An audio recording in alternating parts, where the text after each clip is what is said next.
Picture this. You're settling into your airplane seat in 1975. The passenger next to you lights up a cigarette. The man across the aisle is puffing on a cigar. A cloud of smoke drifts through the cabin as the flight attendant walks by with a cocktail cart, and nobody bats an eye. In fact, she's smoking too. Hard to believe? Well, buckle up, because the world of air travel 50 years ago was so different from today that it might as well have been a different planet. Today, we're taking you on a journey back to when flying was an event, when passengers dressed in their Sunday best, when meals were served on real china plates with metal cutlery, and yes, when you could smoke, drink, and party at 35,000 feet. This is the story of how we went from the golden age of aviation luxury to the no-frills experience we know today. And trust me, some of what you're about to hear will shock you. Let's start with something that seems absolutely insane by today's standards. In the 1970s, you could walk your loved ones right to the gate. No security checkpoint. No metal detectors. No taking off your shoes or throwing away your water bottle. You literally bought a ticket at the counter, walked through the terminal with your family, said goodbye at the gate, and boarded the plane. Anyone could access the entire airport. Kids would press their faces against the windows watching planes take off while their parents smoked in the gate area. It was common for families to make airport visits a leisure activity, grabbing lunch at the terminal restaurant and watching planes come and go. The whole experience was more like boarding a train or a bus than the military-style operation we know today. And here's something even more surprising. You could carry anything onto a plane. Anything. People brought full-size bottles of alcohol, knives for cutting fruit, even firearms in some cases, and nobody questioned it. There were no x-ray machines scanning your luggage until the mid-70s, and even then, they were rare and mostly voluntary. The airlines trusted passengers completely. It was a different era, a more innocent time, some would say. Though as we'll see later, this lack of security came with serious consequences that would eventually force everything to change. But in the early 70s, the philosophy was simple. Flying was for respectable people, and respectable people didn't need to be treated like criminals. How times have changed. Now let's talk about smoking, because this is where things get truly wild. Smoking wasn't just allowed on planes in the 70s, it was everywhere. And I mean everywhere. The moment you stepped into an airport terminal, you were hit with a wall of smoke. Every gate had ashtrays. Every restaurant allowed smoking. The bars were thick with cigarette and cigar smoke. And when you boarded the plane, it only got worse. Airlines divided the cabin into smoking and non-smoking sections. But here's the thing, air circulates in a plane. There's no wall separating the sections. So if you were sitting in the non-smoking section, congratulations, you were still breathing in everyone else's smoke for the entire flight. Imagine being on an 8-hour transatlantic flight with 200 people lighting up cigarettes. Flight attendants had to constantly empty ashtrays that were built right into the armrests. Some passengers would smoke an entire pack during a long flight. The smell was overwhelming. Your clothes, your hair, your luggage, everything reeked of cigarette smoke by the time you landed. But it gets even crazier. Pilots smoked in the cockpit. Yes, the people flying the plane were puffing away while managing instruments and making crucial decisions. There are photos from the 70s showing pilots with cigarettes dangling from their mouths while they're preparing for landing. Some planes even had cigar lounges. The Boeing 747, when it first came out in 1970, was so massive that airlines didn't quite know what to do with all that space. So they installed bars, piano lounges, and even spiral staircases leading to upper-deck cocktail areas where passengers could smoke cigars and drink whiskey while cruising at altitude. Pan Am 747s had a full bar upstairs where passengers could stand around, socialize, and smoke like they were at a cocktail party in Manhattan. It was flying, but not as we know it. The crazy thing is, people back then didn't think twice about it. Smoking was just part of life. Over half of American adults smoked in the 60s and 70s. It was in restaurants, offices, hospitals, even on buses and trains. So naturally, it was on planes too. The health risks were known, but largely ignored. Cigarette companies had massive advertising campaigns, including ads in airline magazines. Some airlines even partnered with tobacco companies for promotions.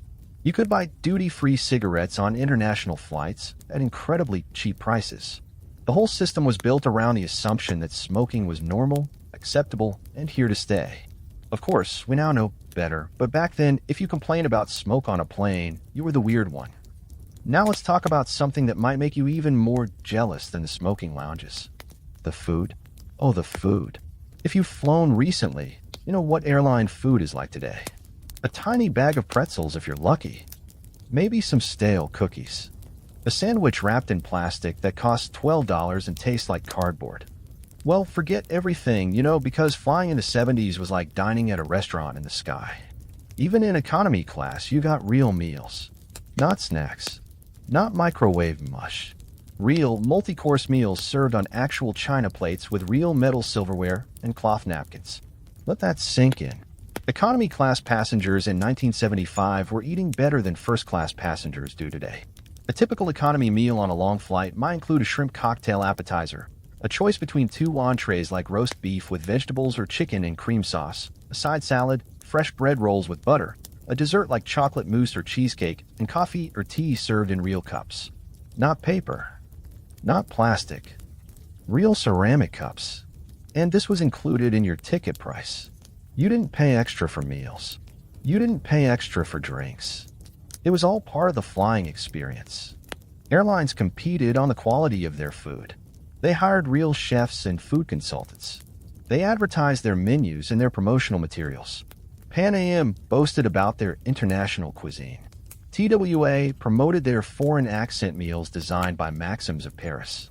Continental Airlines had steak services in economy class where flight attendants would bring around a cart with different cuts of meat and you choose which one you wanted.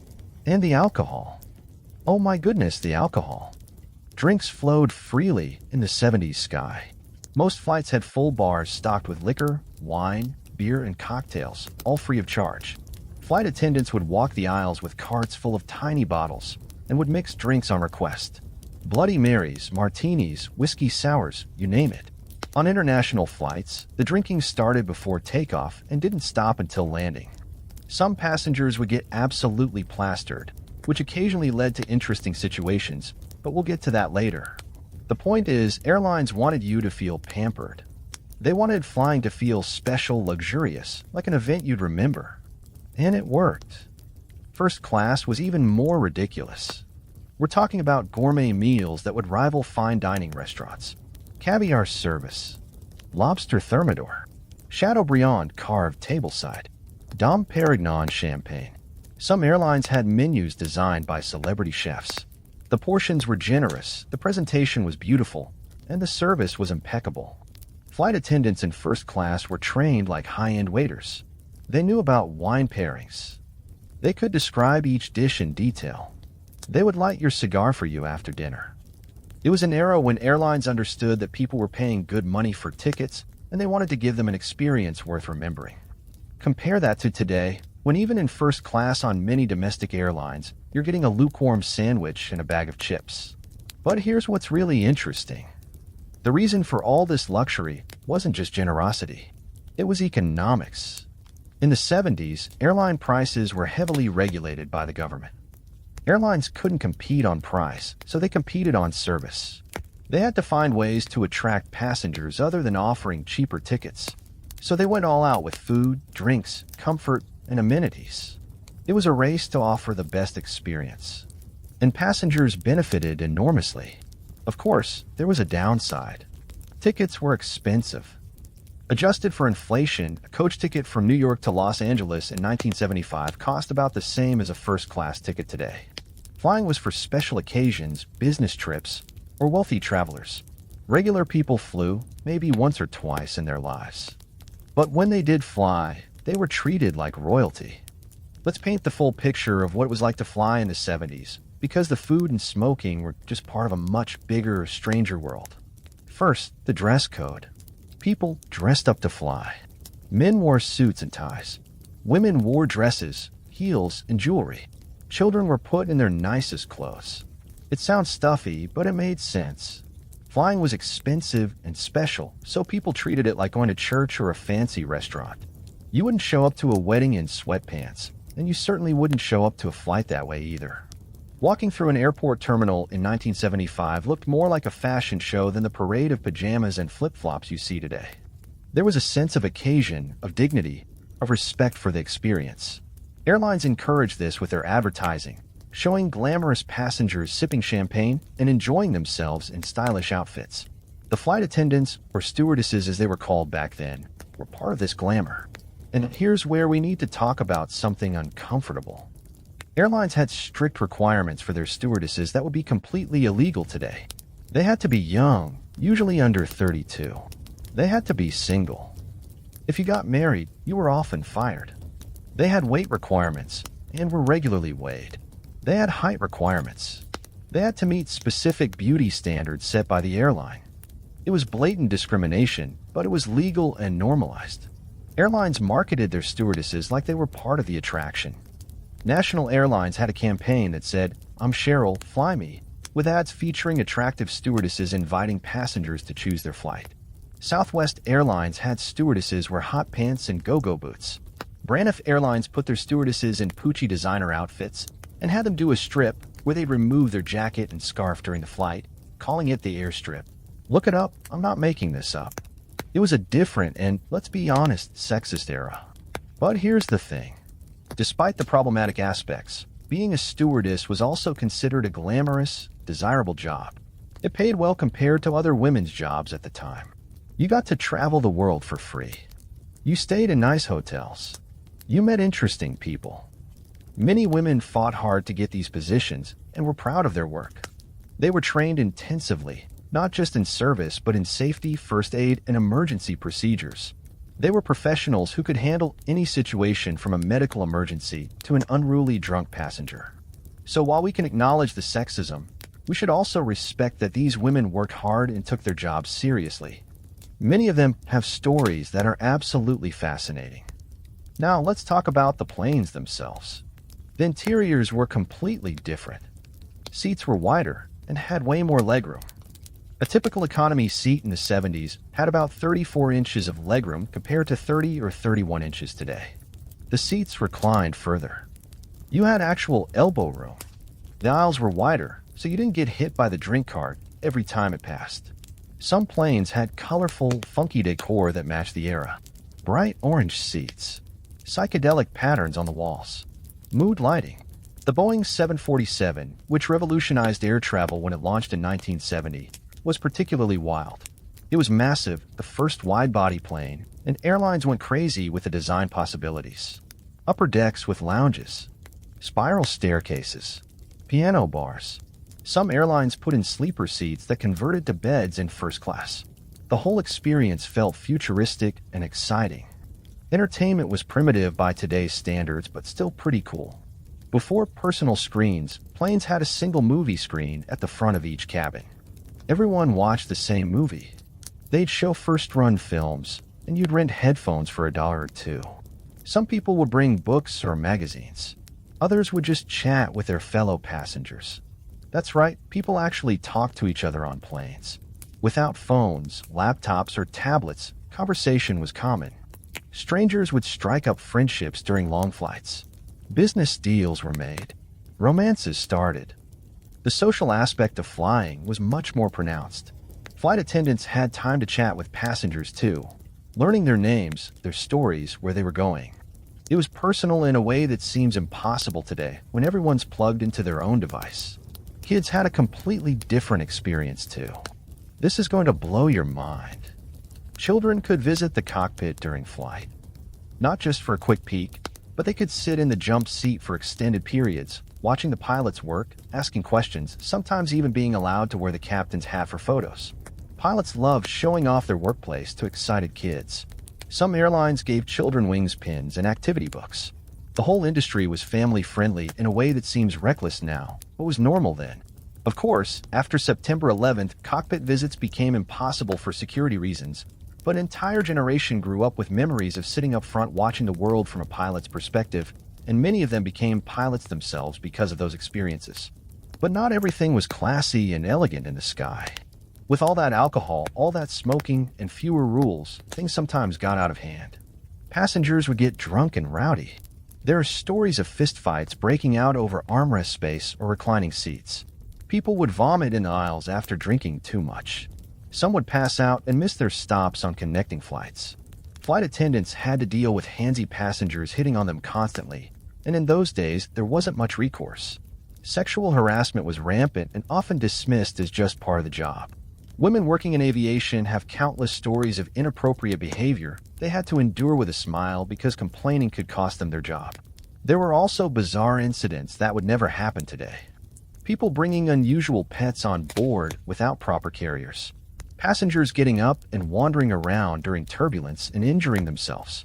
Fights over smoking, with smokers and non-smokers arguing about whether windows should be open or closed, which didn't matter anyway since the air circulated everywhere. There's a famous story about a passenger lighting up a cigar in the non-smoking section, and when asked to put it out, he argued that cigars weren't cigarettes, so the rule didn't apply. The absurdity was real. And then there were the hijackings. The 70s saw an epidemic of airline hijackings, mostly because security was so lax. Between 1968 and 1972, there were over 130 hijackings of American planes. It got so common that airlines started calling them skyjackings, and pilots were trained in procedures for dealing with them. Most hijackers wanted to go to Cuba for political reasons, so flights to Miami became particularly risky. Some airlines even joked about it in dark humor. National Airlines supposedly had a Havana special fare for a while. The lack of security meant anyone could bring weapons aboard. The most famous case is D.B. Cooper, who in 1971 hijacked a plane, demanded ransom money, parachuted out over Washington state, and was never found. These events eventually forced the government to implement metal detectors and security screening, fundamentally changing the airport experience forever. But even without hijackings, flying could be scary in ways people today might not realize. Planes were less reliable mechanically. Crashes were more common. In 1977 alone, there were two major disasters. One in Tenerife where two 747s collided on the runway, killing 583 people, the deadliest aviation accident ever. Turbulence was rougher because weather prediction was less advanced. Pilots had less sophisticated instruments. There was no GPS, no computerized flight management systems. They navigated using radio beacons and, on some routes, literally looking out the window for landmarks. It required serious skill and experience. When things went wrong, pilots had to rely on instinct and training without the computer assistance modern pilots have. Smoking actually caused some close calls too. There were incidents of fires started by cigarettes. Passengers would fall asleep while smoking and drop their cigarettes. The seat materials back then were often highly flammable. There were several cases of lavatories catching fire because people tried to smoke in there, even after smoking was banned in bathrooms.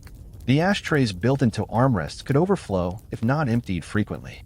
The whole system was a fire hazard waiting to happen, and it's honestly amazing there weren't more disasters related to smoking. Eventually, the evidence became overwhelming. Studies showed that cabin air quality was dangerously poor on smoking flights. Flight attendants developed respiratory problems at higher rates. Passengers complained more and more. Non-smokers started demanding smoke-free flights, and slowly, painfully slowly, airlines began to change. So what happened? How do we go from this world of luxury and looseness to the stripped-down, security-heavy, no-frills experience we have today?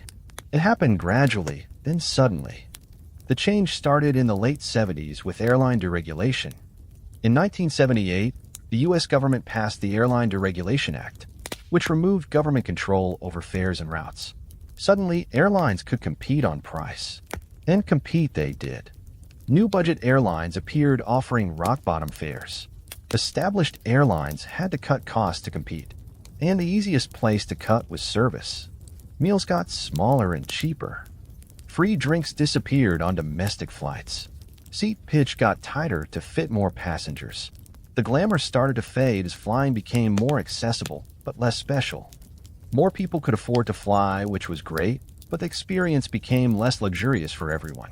The smoking ban happened in stages. In the late 80s, smoking was banned on domestic flights under 2 hours, then under 6 hours. Finally, in the year 2000, it was banned on all flights to and from the United States. International regulations followed. Today, smoking on planes is illegal almost everywhere in the world, and the planes don't even have ashtrays anymore except in the lavatories for safety reasons, just in case someone breaks the rule. It's hard to believe now, but the ban was controversial at the time. Smokers argued it was their right. Airlines worried about losing customers.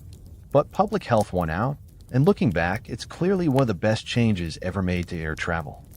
Nobody misses breathing secondhand smoke for hours. Security changed everything too. After numerous hijackings and especially after September 11th, airports became fortresses.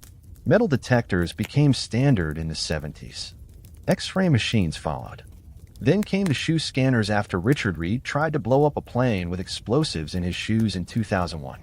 Liquid restrictions came after the 2006 plot to use liquid explosives. Body scanners appeared. The TSA was created. Now you show up 2 hours early for domestic flights, 3 for international. You take off your shoes, belt, and jacket. You put your liquids in a tiny bag. You walk through scanners. You get patted down. You can't bring your family to the gate to say goodbye. You can't bring your own drinks or food through security. The trade-off is safety, and flying is statistically safer than ever, but we lost something in the process. We lost the ease, the spontaneity, the joy of airports as places families could explore together. The food? Well, we all know what happened there. As ticket prices dropped and competition intensified, meals got worse and worse. First, they got smaller. Then they got pre-packaged. Then they disappeared entirely on short flights. Now, even on long flights, you're lucky if you get something edible included in your economy ticket. Want food? Pay extra. Want drinks? Pay extra. Want to check a bag? Pay extra. Want to choose your seat? Pay extra. The airline industry discovered they could charge for everything separately, and slowly but surely, the baseline flying experience became as bare bones as legally possible. You're paying for transportation, period. Everything else costs more. And the dress code? Gone. Completely gone. Today, you see people boarding planes in pajamas, bathrobes, slippers, clothes that look like they just rolled out of bed. And you know what? That's fine. Flying is no longer special for most people. It's just transportation like taking a bus. Why dress up for a bus? The democratization of air travel means regular people fly multiple times a year for work or cheap vacations. It's routine. The magic is gone, but access is way up. More people can afford to see the world, visit family across the country, take trips they never could have in the 70s. So we lost the glamour, but we gained accessibility. That's the trade-off.